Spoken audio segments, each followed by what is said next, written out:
Goeiemôre vriende, ons is by Maandag.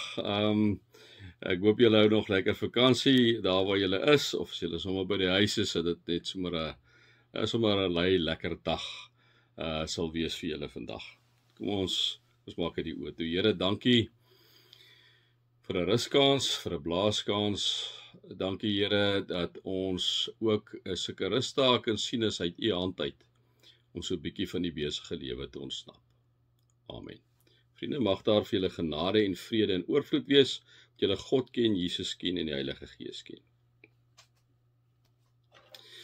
Vriende, ek gaan nou maar aan hierso in Lukas 21, soos ek vir julle gesê het, partykeer wil ou net 'n klomp goed skiep sommer en half aangaan, maar ek gaan dit maar vir julle noem soos ons aangaan. Ek gaan wel nie miskien by almal stil staan nie, as ek nou weer wel soos nou eergister eintlik 'n bietjie by van die goed stil gestaan het. Dan sê hy hierso, hy sê in vers 16, hy sê, as iemand ophou om verstandig te lewe, beland hy tussen die dooies. As iemand ophou om verstandig te lewe, soos jy dwaas lewe, as jy verkeerde besluite neem, as jy met regtig met verkeerde goeders te doen het, met bedrog, met oneerlikheid en met sulke goed, nee, dit is as jy onverstandig is, dan is jy dwaas, nee. Dan sê hy, beland jy tussen die dooies, nee, later is dit maar net nag vir jou. Gaan hy aan en sê hy, wie plesier voorop stel word arm. Wie lief is vir wyn en lekker kos word nie ryk nie. Nou vriende, dit weet ek en jy mens kan nie net die hele tyd party nie, né? Jy kan nie die hele tyd dit party nie. Ek sal praat altyd so met die jong mense, ook dan sê ek vir hulle, man, party is 'n goeie ding, maar alles waarby 'n te is 'n probleem. As niks verkeerd as jy wyn drink nie, maar 'n te is te veel. As jy te veel kos, dan is dit 'n te, nee. Nou sê hy word nie ryk nie. So as dit vir jou gaan net oor die plesier van die lewe, en as dit net vir jou gaan oor die lekker kos en die wyn, dis alwaar dit vir jou gaan, maar jy werk nie, dan in die aard van die saak gaan jy arm word. Jy gaan arm word, nee. Jy gaan nie ryk raak nie. Dit gaan met jou by tye nie goed gaan nie. Dit is maar al wat hy kom sê, so julle kan maar self verder 'n bietjie daarin. Dan gaan hy aan, dan sê hy, jy ruil maklik 'n slegte mens uit vir een wat reg doen en 'n onbetroubare verheerlikheid. Dis nou waar. Gaan kyk nou maar besigheid en alles, as jy daar so iemand kry wat nie 'n goeie ou is nie, jy wil onmiddellik of 'n vrou nie, jy wil onmiddellik vir hulle ontsla raak, en dan sê jy, ek wil eerder een hê wat reg doen, ek wil eerder 'n eerlike persoon hê, maar hy het miskien nie die hele skillset nie, maar hy's eerlik. Ek soek die eerlike, onbetroubare kan jy nooit opgaan nie, jy kan hom nooit vertrou nie, jy weet nooit wat uit sy mond uitkom of dit die waarheid is nie, né? En dit is wat hy sê, jy ruil maklik 'n slegte mens uit vir een wat reg doen en 'n onbetroubare vir 'n eerlike. En dan gaan hy aan en sê hy, in die woning van 'n wyse mens is daar altyd kosbare besittings en olie. 'n Dwaase mens bring sy goed deur. En dan in vers 21. Wie na reg en liefde strewe, aan hom word 'n vol lewe en eer geskenk. Vriende, ek dink dis iets waarna ek en jy as kinders van die Here altyd moet strewe. Wie na reg en liefde strewe. Reg beteken jy doen die regte ding. Jy weet wat is die regte ding, doen die regte ding.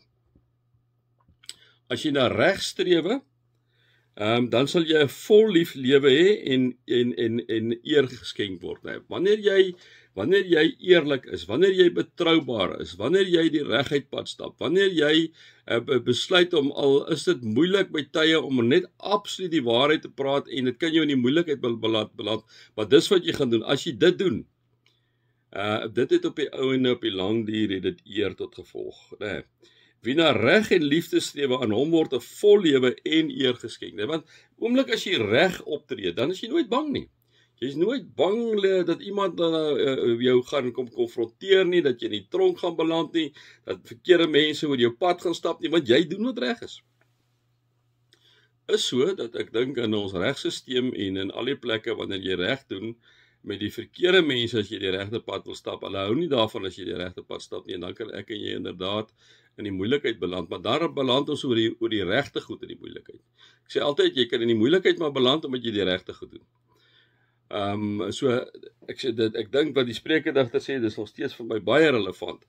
Wie na reg strewe, aan hom word 'n vol lewe en eer geskenk. Is daar konsekwensies daarvoor dat jy altyd die regte pad stap, dan vat jy daai konsekwensies. Dis die smal weg. En dink ek waarvan God ook met ons gesels, nee. Ekskuus tog. Dis reg. Wie na liefde streef, aan hom word 'n vol lewe en eer geskenk. Nou vriende, liefde is onvoorwaardelike aanvaarding van iemand. Liefde is iemand om te sê, ek weet nie altyd nie, ek het nie altyd die antwoorde nie.